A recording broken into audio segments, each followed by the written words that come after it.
नमस्कार दोस्तों, मेरा नाम है अंकित चौधरी और आप मेरा चैनल देख रहे हैं बिंदास बोल। जैसा कि आप सभी को पता है, आज 21 जून है, फादर्स डे है। तो आज मेरा टॉपिक है फादर्स डे स्पेशल।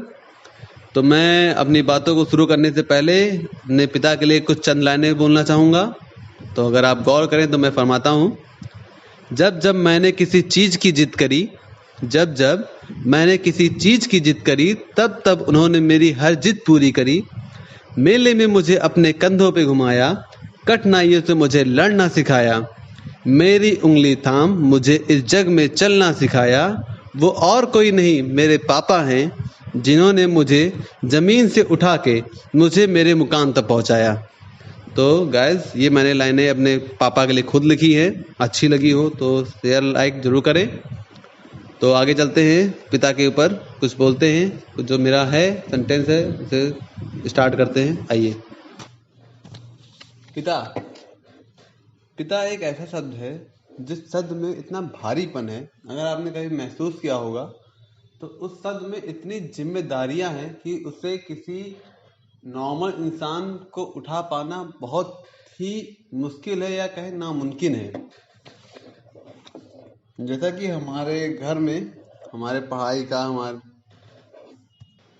अपने ऑफिस के कामों का या बिजनेस की हर प्रॉब्लम खुद तक ही रखते हैं और अपने शकल पे एक शिकन तक ना आने देते हैं। भले ही वो अंदर से पूरी तरह टूट गए हों, पर जाहिर ना हो दे देते हैं।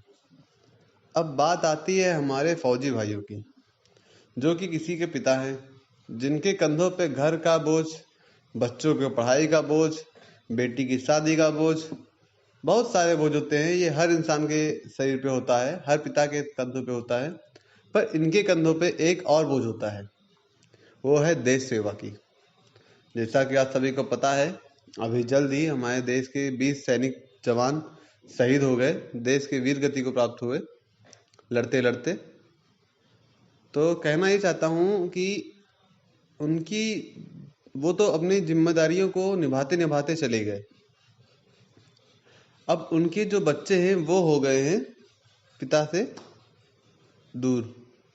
तो अगर आपको पिता का दर्द समझना है कि पिता का होना ना होना क्या होता है, तो एक बार आप जाके उन फौजी भाइयों के जो बेटे अपने पिता को खोए हैं, एक बार उनसे मिलें।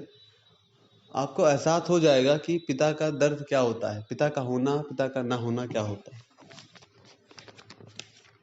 खैर, पिता, अब बात आती है पिता पे।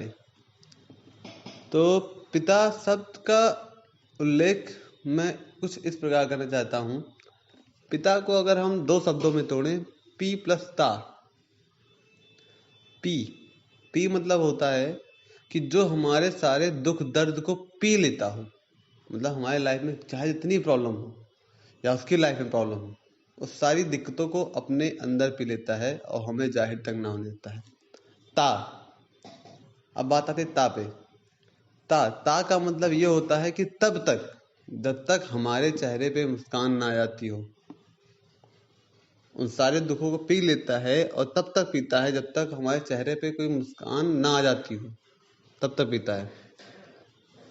तो पिता को कुछ मैं इस तरह आके सामने रखना चाहूँगा एक कहानी के माध्यम से। जिस प्रकार एक माली होता है, उसी प्रकार घर का एक जो पिता होता है वो घर का माली होता है। गार्डन में जैसे एक माली होता है, वैसे ही घर का एक माली होता है पिता। पिता अपने बच्चों को पालता है, पोसता है, बड़ा करता है। माली भी अपने पेड़ों को लगाता है, पालता है, पोसता है, बड़ा करता है। और माली सिर्फ उनसे इतना चाहता है कि जो उसमें से फूल निकले वो अपने सही स्थान पे पहुंच जाएं।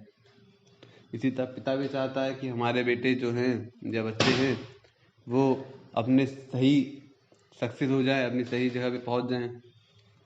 तो उसी प्रकार एक माली होता है, वो गुलाब का पेड़ लगाता है और उसे पता होता है कि अगर वो उसको पुष्प चाहिए, अगर वो फूल चाहिए उसको सही स्थान में पहुंचाने के लिए, तो उसको कांटों से गुजरना पड़ेगा। काफी इसको कांटे चुभेंगे भी। उसी प्रकार जब वो बच्चे को बड़ा करता है तो उसकी काफी बातें, जब बच्चा बड़ा होता है धीमे धीमे, तो कुछ बातें ऐसी होती हैं जो पिता को चुभती हैं, पर वो उसे नजरअंदाज करता है। वो किस लिए? क्योंकि वो चाहता है कि उसके जो बच्चे हैं वो अपने सही स्थान पर सब दुनिया में सक्सेस हो जाएं। तो पिता बिना किसी मोह के, बिना किसी लाभ के हमारे वो अपना कर्तव्य निभाते हैं दुनिया में, अपनी काफ़ी जितनी भी ख्वाहिशें होती हैं उसका बलिदान करते हैं। जैसे कि हमारे पिता हैं, हमारे घर पे 7 साल से गाड़ी डिसाइड हो रही है कि हम गाड़ी लाएंगे, बट हर बार कहीं ना कहीं कोई ना कोई ऐसी बातें हो जाती है, जैसे कभी भैया की फीस जानी है, कभी मेरा एडमिशन होना है, कभी माँ की तबीयत खराब हो गई, कभी कुछ है, कभी घर में काम लगा हुआ है। तो मतलब वो अपनी ख्वाहिशों को बलिदान दे देते हैं। अगर वो चाहे तो गाड़ी लाना कोई बड़ी बात नहीं है, लेकिन वो बलिदान दे देते हैं कि हमारे बच्चे सक्सेस हो गए तो मैं उनकी सक्सेस से हम 10 गाड़ियाँ खरीद लेंगे। तो आप बातों को समझिए, वो आपको पालते पोसते हैं, तो आप उन्हें कभी निराश मत करिए।